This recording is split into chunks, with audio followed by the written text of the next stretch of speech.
YouTube? Welcome back to my channel. It's your boy D Dyson. TheBurial.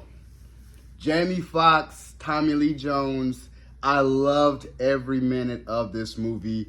It gave me all the feels, and you tell yourself in a movie like this was something where I've never seen JamieFoxx and TommyLeeJones act together, and their chemistry was magnanimous on film. And it's no secret as TommyLeeJones is getting older, but I still feel like he has a lot to contribute to cinema. And this was no different in watching this movie. It's based off of the real life of Willie Gary, attorney, and the case with Jeremiah O'Keefe against the Lowen Group. Now, TommyLeeJones plays Jerry or Jeremiah O'Keefe, who is a funeral home director and owner of a couple of funeral homes in Biloxi, Mississippi, in southern Mississippi. And he was in financial trouble where he was getting ready to retire. He wanted to leave something for his kids. And he looked at it, was like, well, because he's in financial trouble, he doesn't want to go into ruin where he doesn't have any businesses left to leave his kids. So what he wanted to do, and what his attorney, who's played by Alan Ruck, and brilliant performance by Alan Ruck. You know, I'm like, I'm always going to know him from Ferris Bueller's Day Off. He was also in Speed, but his lawyer and attorney, who was also his friend for over 30 years, recommended that he sell at least 3 of his funeral homes to the Lowen Group. Now, the Lowen Group they're based out of Canada. There's one guy, he's a multi-millionaire, billionaire, who buys up all these funeral homes across the U.S. and offer people packages on their funeral. Now, the thing about it was, when they went up there to go see him on a boat, they kind of realized how the interest is not the same. You get a down home Mississippian who's, like I said, people in the South, I love people in the South because it is more about the people than it is about the place. The people that you run across they care. And Jerry was looking at it like, kind of talking to this guy, and he was like, yeah, you could tell he's like this big corporation guy and didn't care about the people. He just like, man, I'm more about making money. I'm trying to make money and go about my life. So he still was like, well, how about this? You don't ever sell insurance in southern Mississippi again if I sell you these 3 funeral homes. So they both agreed, and Jerry signs a contract, but the Lowen Group didn't. So 3 months go by, 6 months go by, and it still hasn't signed a contract. And that guy was supposed to say, yeah, I was supposed to give it to you 48 hours, never did.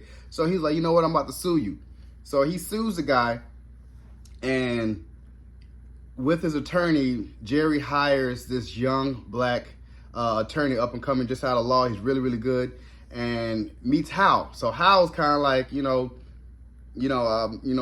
knowing Jerry, and Jerry's friend, who's played by Alan Ruck, looks at him as like, you could tell he's prejudiced, he's racist, and he looks at him as like, yeah, good for you, son, and yeah, boy, and it's that good old boy type of guy, and just looked down on Hal for being an attorney. So he looked at him was like, so as they kind of start opening up the course and open up the going through this whole motion of the case, Hal looks at him like, stop calling me son, like I'm an attorney. And he's like, oh, hey, good for you. And he was like, well, okay, well, I ain't gonna call you son. And that's why I was kind of like, he has that mentality. So as Hal's going through it, he looks at, what was that guy name? Lifestyle of the Rich and Famous. And he looks up Willie Gary. Now, Willie Gary is like the Johnny Cochran of the South. And he was just a real big lawyer, big time lawyer. He practices personal interest, and he wins all his cases. It's been 12 years, never lost a case. Really, really good, very ambitious, very strong, very outgoing. And you see him in the court just demolishing people because he was so good at his job.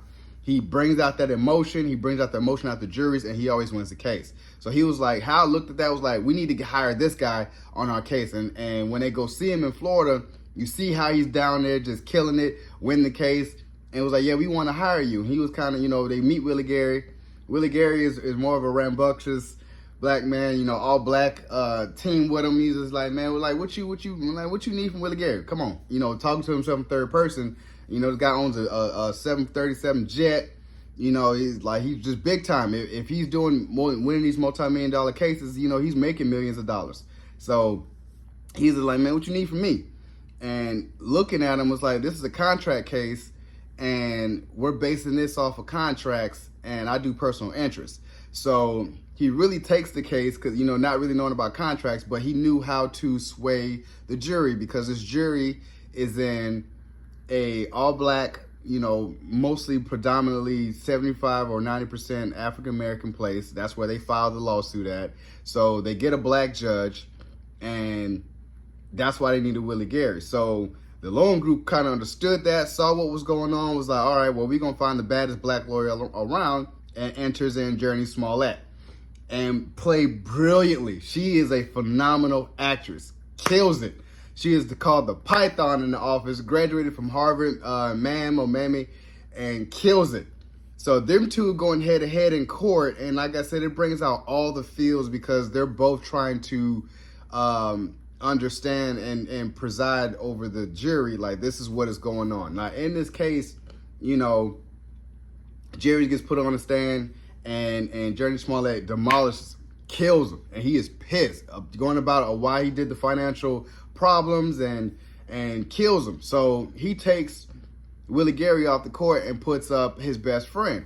And his best friend, they was like, don't put him as lead attorney. You're in an all-black place. They gonna smell good old boy on him, and they ain't gonna like it. They gonna hate it. So it's like when he starts up there, and also he's also named as a witness. So as he starts going up there, it's like, yeah, watch your tone, judge. He was like, noted, and he was like, yeah. So he's feeling like he saved the day. Like, yeah, I'm doing my thing and I'm doing good. And Willie Gary's like, that ain't good enough. Like, that ain't good enough. You need to be in their face. So the next day, Jurnee Smollett comes in and was like, man, cross-examines him, finds out that the attorney's grandfather is the Ku Klux Klan. So that doesn't go well for anybody, and it hurts everybody. So they're all in a place where it's like, okay, fine, I'm going to drop the case. We're not going anywhere. They're going to win. This is not going to happen. So Jerry flies out to, or drives down to Florida to go meet Willie Gary, and looks at us like, man, I wanted to, you know, tell you personally that I'm gonna drop the case. And then as he's doing so, the divine intervention is Hal gives a call to Willie Gary. Is like, tell Jerry not to drop the case. I found something with the National Black Church Convention, and finds out that the Lowen Group made so much money off of the National Black Convention, $1.2 billion, and only donated $200,000. Meaning, so you get all these people on the stand who has these funeral packages from the Lowen Group and messes them over, meaning that they upcharged them on the caskets, he upcharged them on the headstones. Like, they were faulty in all their packages. They couldn't do nothing about it, so they win the case. And Willie brings that out because everybody goes. You know, Mike goes, who's Jerry's attorney. Willie's team goes off because they over here trying to get on Mike about his daddy being the Ku Klux Klan or his grandfather. So he was kind of like, man, I'm a detrimental to the case. I'm so sorry. So it's just Willie Gary. It's just Willie up there. And Willie goes in. Willie goes in on these people, talks about, you know, what do they do? Then you finally get the head of the Lowen Group that Jerry met up there and annihilates him. Pissed him off, and it made him do so, got him so emotional. He was like, did you even care about what you were doing? And that man said, no. I was like, man, so you got him. They end up starting to settle, and what they settled for, he was like, oh yeah, $75 million is $80 million. And he was like, nope. Jerry was like, no. And end up winning in court $175 million. First it was $100 million. They were like, oh my gosh.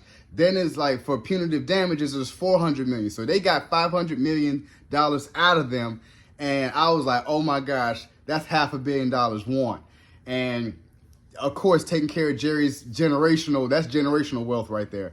And also with Willie Gary. So that's why I'm sitting there telling myself, but the Lowen Group did settle out of court as they went back, and they actually won $175 million, and they had to file for bankruptcy. So O'Keefe won, Jerry won, And just looking at Willie Gary and the fond respect that they had for each other because of this, and they were good friends until Jerry passed away in 2016. And I was like, man, it gave me all the feels. Like, I didn't cry, I didn't tear up, but I was really close to it because it really tugged at my heartstrings that, you know, it showed people in the South that have a good heart. You know what I'm saying? You can't find that. You can't find that. And as passionate as this man is, you'll look at a passionate black man and they're very threatened, they're very intimidated. And it reminds me of Deion Sanders so much because you see a man that really loves his family, does anything for his family. People are scared of that. When a black man does his thing, they look at it like, oh, they lack intelligence or they're too emotional. And when they care for their family and know what they're doing, you can't stop them. And he had that mentality, like, you can't stop me, you know? So that's why I was like, he succeeded and they succeeded. And that's why I was like, oh my gosh, this story needed to be told because everybody in the 90s knows Johnny Cochran. Everybody knows from the OJ case, but little people know about Willie Gary. And this was that triumphant OJ case that he tried and he won $500 million. So that's why I'm sitting there telling myself I was so happy the story is told. I want everybody to watch it. It is 10 out of 10. I love this movie. I really love the performance by JamieFoxx, and I love the performance by TommyLeeJones and Alan Ruck. And I was telling myself, I'm like, yes, I was so happy to watch this from start to finish. So you guys enjoyed my review of TheBurial, starring JamieFoxx and TommyLeeJones. Subscribe to my channel, post a comment down below, and like the video. It's your boy, D. Dyson. Peace.